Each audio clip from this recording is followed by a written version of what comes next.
Hello everybody and welcome back to more political chatter. In this video we will be talking about the 2024 election once again, of course, and how Joe Biden, all he needs is just one small, insignificant polling error, and he is president of the United States. For another 4 years, of course. We talk so much about how the polls are really bad for Biden right now, and that is true. When you look at the polling state by state, you see that on average, I'll pull them up, I guess. On average, Trump leads just about everywhere. That's 2020, but in 2024, we see that Trump is currently ahead in Arizona on average, according to polls, by 3.6%. Looking at Michigan, Donald Trump is ahead by 0.7 on average. Let's look at the state of Pennsylvania. Donald Trump is ahead by 1.9. And then Nevada, of course, we see that Trump is ahead by 6.9%. A really stunning lead there. That would be interesting if that holds up. And then in Wisconsin, he leads by 1.3. So according to polls, every single one of the six or seven really core swing states, North Carolina I didn't pull up, but he is winning in North Carolina also. According to polling, he leads in every single one. Now, the most the biggest leads we see are not in the Rust Belt. They're in the non-Rust Belt states. Just looking at Georgia, a state that Biden won in 2020, we see that Trump is ahead by 6.1%. Now, looking at a state like Wisconsin, now Trump being ahead by 1.3 in Wisconsin is one thing. That is one thing. That is a very small lead in polling, especially when you have, a couple months ago, Biden formerly ahead of Trump. So we can see that it goes back and forth. But 6.9% being ahead by, where did I go? I don't know what I did.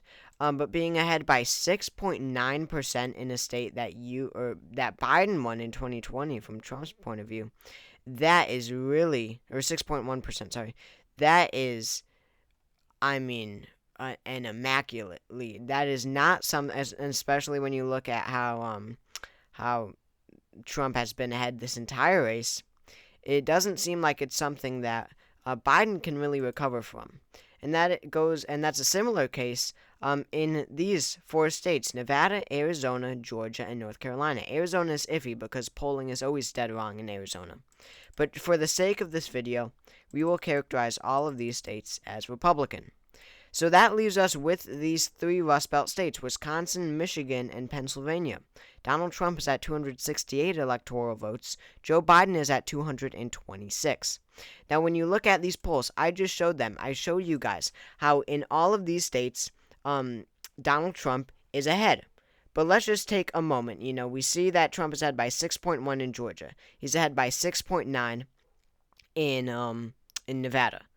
But just taking a look at these states, in Michigan, it's just about even. Donald Trump is ahead by 0.7%. In Pennsylvania, that's a somewhat larger lead of 1.9% for Donald Trump. And then Wisconsin, Donald Trump is ahead by just over a point, by 1.3%. So these are very small leads. And, polls are never, almost never, I should say, right, within the 1 point, but, within a 1.3% margin, if you understand what I'm trying to say. Polls are never within 1.3% of the actual results. That would be very difficult to do. Very few polls are that accurate. That's just facts. So the point is, Biden doesn't even need a miracle. All he needs is a slight polling error in favor of Trump. Now, looking back at 2020, we see this is completely possible. Joe Biden was leading in Wisconsin by 8.4% on Election Day. He won the state by just 0.6. In Michigan, he led polls on election day by 7.9%. He won by 2.8%. Another major difference between the polling and the results. In Pennsylvania on election day, he led by 4.7%. He won the state by 1.2%. So he was overestimated in all of them, but the point is, polls can be very, very wrong. Especially, now this time around, you have Trump ahead by 1.3 in Wisconsin, 0.7 in Michigan, and 1.9 in Pennsylvania.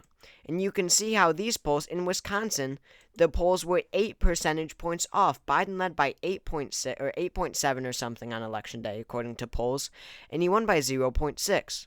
So polls can be very, very wrong. And 2020 was one thing where Biden had huge leads in polls, but these polls from 2024 are so narrow. They're showing a very close race, so the race these states could really go anywhere.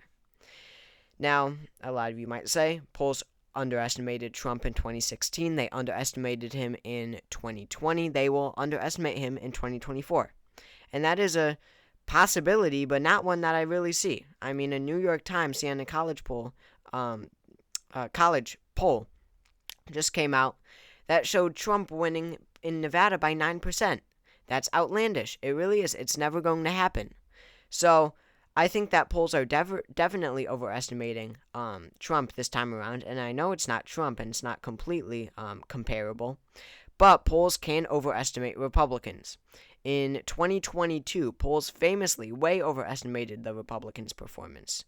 Dr. Oz, Mehmet Oz, in the Pennsylvania Senate race, the critical Senate race, he led by 0.5% on Election Day. In the actual results, in 2022, the Democrats won this race by 4.9%.